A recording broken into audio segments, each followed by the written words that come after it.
बिस्मिल्लाहिर्रहमानिर्रहीम। CS702 algorithm के course के मिड टर्म प्रेपरेशन गाइडलाइन के साथ मैं हूं Habibullah Qamar from the platform of the IT education. इसमें मैं एक फ़ाइल भी शेयर कर रहा हूं जिसमें मिड टर्म के रिलेटेड एक क्वेश्चन फाइल्स हैं जो ऑलरेडी शेयर हो चुकी है। इन क्वेश्चंस को जब मैंने एनालाइज़ किया तो ये देखें, ये जैसे क्वेश्चन है, prove GCD common greatest common divisor जो है उसका एल्गोरिदम लिखें और उसका प्रूव है ये।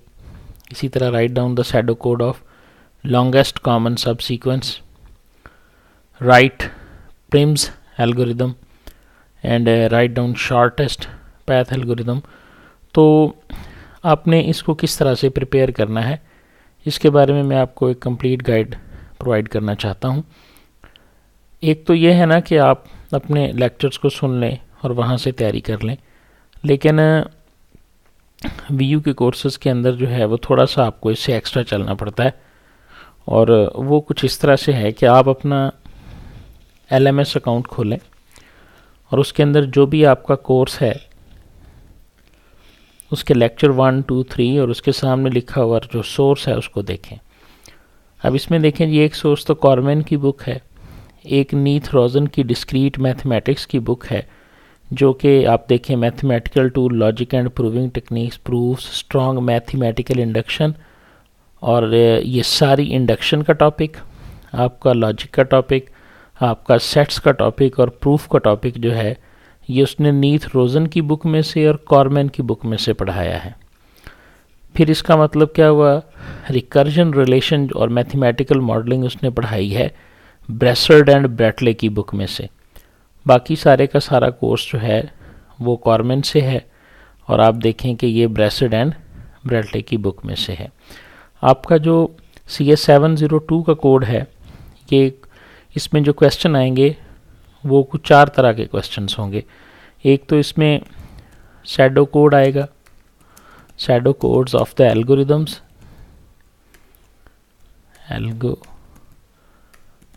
आ सकते हैं जो कि हमारे पास हमारे कोर्स में 2D मैक्सिमा है, इसी तरह नैपसैक एल्गोरिदम है, इसी तरह हमारे पास चेन मैट्रिक्स का एल्गोरिदम है और असेंबली लाइन का प्रोग्राम, असेंबली लाइन है इसके अंदर का एल्गोरिदम है और 2-4 एल्गोरिदम जैसे GCD का भी एल्गोरिदम इसके अंदर मौजूद है, प्रिम्स एल्गोरिदम मौजूद है। ये आपके पास 1 से 25 lectures and plus in the relevant book chapter, ठीक है। ये बहुत ज़रूरी है। आपको उसने लेट्स सपोज ग्रीडी एल्गोरिदम पढ़ाया है ना, तो ग्रीडी एल्गोरिदम के अंदर उसने एग्ज़ाम्पल देने के लिए आपको नैपसैक तो पढ़ा दिया, लेकिन उस चैप्टर को जब आप बुक में से जाके रीड करेंगे, अब मैंने तमाम बुक्स जो एल्गोरिदम की हैं इन तमाम के लिए सॉल्यूशन मैनुअल जो है वो ऑनलाइन अवेलेबल है, इसका भी है, इसका भी है। मैं अपने ग्रुप के अंदर दी IT के एजुकेशन के अंदर कॉर्मेन का सॉल्यूशन अपलोड कर चुका हूँ, ब्रेसर्ड एंड ब्रैटले का भी अपलोड कर रहा हूँ और जो इसकी मेगा फाइल है जो एक स्टूडेंट ने मेरे लिए तैयार की है वो भी अपलोड कर चुका हूँ। अब आपका काम ये है कि आपने जो आपके रेलेवेंट चैप्टर्स हैं उनको बुक में से देखना है, उसकी एग्जांपल्स को बुक में से देखना है, चाहे वो नीथ रोजन की बुक है, चाहे वो ब्रेसर्ड एंड ब्रैटले की बुक है। सॉल्यूशन मैनुअल तमाम के अवेलेबल हैं नेट के ऊपर। नीथ रोजन का मैं अपलोड नहीं कर रहा, वो आप खुद से डाउनलोड कर लीजिएगा। बाकी सारे सॉल्यूशन मैंने यहाँ पर अपलोड कर दिए हैं। अब आप देखें, ये हमारे पास सॉल्यूशन मैनुअल है हमारी बुक का, जो कि हमारे पास है, मेरा ख्याल है ये एल्गोरिदम वाली जो बुक है, सॉरी ये एल्गोरिदम वाली जो बुक है ना, उसका सॉल्यूशन मैनुअल हमारे पास मौजूद है। मैं इसको दोबारा खोलता हूँ आपके सामने जी, तो ये मेरे पास है डाउनलोड के अंदर पड़ा हुआ है एल्गोरिदम वाली बुक का। इसमें अब आप गौर से देख लें, आपका जो चैप्टर है, एक तो चैप्टर नंबर 3 है growth of functions, chapter number 4 है रिकर्जन का, उसके बाद 5, 6 आपका कोई नहीं है, उसके बाद आपका चैप्टर बनता है 15 डायनामिक प्रोग्रामिंग का 14 नहीं, हाँ जी डायनामिक प्रोग्रामिंग, इसकी सारी एग्जांपल्स इसके अंदर मौजूद, सारे एल्गोरिदम। और 16 के अंदर आपका जो नेम इसका क्या है 16 का, आपको बुक के टाइटल्स में से ये मिल जाएगा, मुझे एग्जैक्टली याद नहीं है। और इसी तरह ये भी नहीं है, हाँ जी। एक इसमें से ग्रीडी एल्गोरिदम का चैप्टर है, ये डायनामिक प्रोग्रामिंग ही है हमारे पास 16, और 15 है डायनामिक प्रोग्रामिंग, 16 है। और इसी तरह आगे हमारे पास जो है ना ये कंटेंट्स में लिखे हुए हैं सारे, ये देखें जी। इसमें से हमारा चैप्टर नंबर 3 है और चैप्टर नंबर 4 है, इसके अलावा ये चैप्टर नहीं है। फिर हमारा चैप्टर स्टार्ट जाके होता है 15 से, ये देखें जी 15 dynamic programming and greedy algorithm, यानी 4 चैप्टर आपके इस बुक में से बनते हैं। इन चारों चैप्टर्स को सॉल्यूशन मैनुअल में और बुक में लाजमी पढ़ लें, और उसके अंदर जो भी एग्जांपल्स हैं, चाहे वो शैडो कोड के हवाले से हैं, वो चीज़ मैंने पहले यहाँ पे मेंशन कर दी है कि शैडो कोड्स, ये आपका पहला सवाल है जो कि मतलब इस किस्म के सवाल आपके पास आएंगे। उसके अलावा आपके पास मैथमेटिकल प्रूफ्स एंड क्वेश्चंस भी आ सकते हैं, ठीक है जी। और तीसरी चीज़ जो इसके अंदर हमारे पास है मैथमेटिकल प्रूफ आएंगे और हमारे पास क्वेश्चन आएंगे। तीसरी चीज़ जो आ सकती है वो एल्गोरिदम की एग्जीक्यूशन आ सकती है, यानी नैपसैक आपने पढ़ा है ना, उसमें वो बताएगा कि जी एक चोर है, उसके पास इतने बॉल्स हैं और उसने इतने वेट को उठाना है, तो उसमें हमने मैक्सिमम उस एल्गोरिदम का एक टेबल फिल करना होगा। आपको याद होगा जिस तरह चेन मैट्रिक्स में हमें मैट्रिक्स दिए हुए थे, हमने एक टेबल बनाना था। तो नैपसैक के ऊपर भी एक वीडियो में रिकॉर्ड करके जल्दी अपलोड कर दूंगा इंशाल्लाह सुबह, और इसी तरह डायनामिक प्रोग्रामिंग के ऊपर भी और असेंबली लाइन एल्गोरिदम के ऊपर भी, ठीक है जी। उन एल्गोरिदम की एग्जीक्यूशन की एग्जांपल आ सकती है, और जिसमें टेबल कैलकुलेट करके हमने उसका सलूशन जो है ना वो प्रोवाइड करना होगा।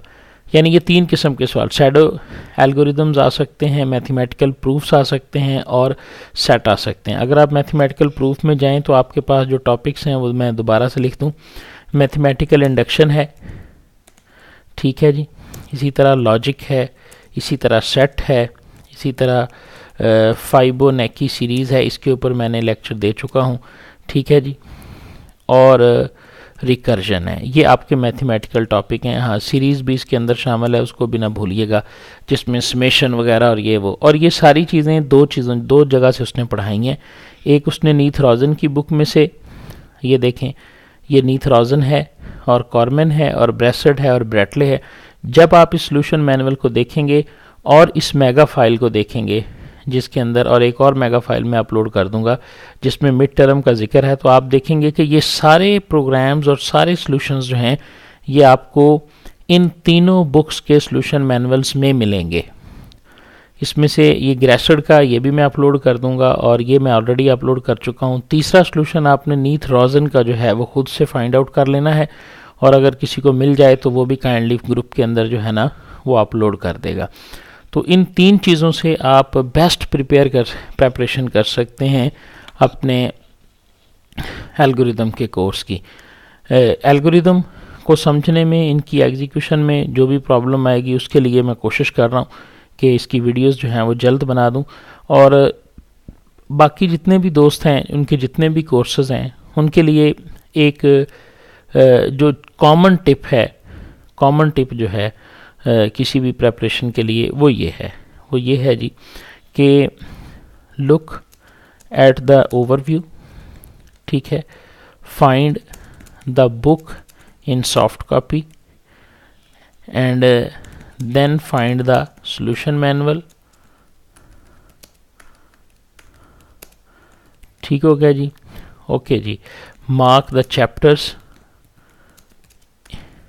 इन योर कोर्स, वो चाहे एक बुक है चाहे एक से ज़्यादा बुक्स हैं, and then prepare the book chapter with examples and exercises. ये सबसे बेस्ट स्ट्रेटेजी है आपका किसी भी को। 703 में भी ये अप्लाई होती है, 706 में भी ये अप्लाई होता है, 708 है, 712 है। जो भी कोर्स आप लेना चाहें, जिसकी भी प्रेपरेशन करना चाहें, उसके ऊपर ये 100% अप्लाई होगा। अब इस चीज़ों का डजेंट एंड क्लियर मतलब ये नहीं है, I want to say that कि आप स्लाइड्स को और लेक्चर स्लाइड्स को बिल्कुल भूल जाएंगे, ठीक है। बहुत सारे कोर्सेज ऐसे होंगे जिनके अंदर आपको ये नहीं मिलेगा। बहरहाल जो CS 702 पर्टिकुलर हमारा अंडर डिस्कशन है, उसका पेपर पैटर्न सिंपल ये है, एल्गोरिदम्स आएंगे, मैथमेटिकल प्रूफ और क्वेश्चंस आएंगे जो कि आपको रोज़न की बुक में से मिलेंगे, और एल्गोरिदम की एग्जीक्यूशन जो है वो एक सर्टन केस के अंदर आपको वो दे सकता है ये, और उसको जो है ना वो आप बड़ी आसानी के साथ जो है ना वो कोप अप कर सकते हैं। मैं उम्मीद करता हूँ कि ये गाइडलाइन से आपको ज़रूर हेल्प मिलेगी। बाकी ये अब आप सब MPhil लेवल के स्टूडेंट्स हैं, तो कम्प्रीहेंसिव अगर आप तैयारी करेंगे, बहुत अच्छे तरीके से तैयारी करेंगे, तो तब ही आप जाके जो है ना वो इसको अच्छे तरीके से अटैम्प्ट कर सकेंगे। वरना मैं ऑलरेडी आपको पेपर की तरतीब बता चुका हूँ, परेशान होने की ज़रूरत बिल्कुल नहीं है, भागने की छोड़ने की ज़रूरत भी बिल्कुल नहीं है। बहुत सारे ऐसे SMS और पोस्ट में कमेंट्स आ रहे हैं कि हम जा रहे हैं। देखें जी, ये मिड आपका 30 मार्क्स का है और फाइनल जो है ये भी आपका 30 मार्क्स का है, ठीक है जी, which is equal to 60 marks. आपकी असाइनमेंट्स जो हैं ये 20 मार्क्स की हैं।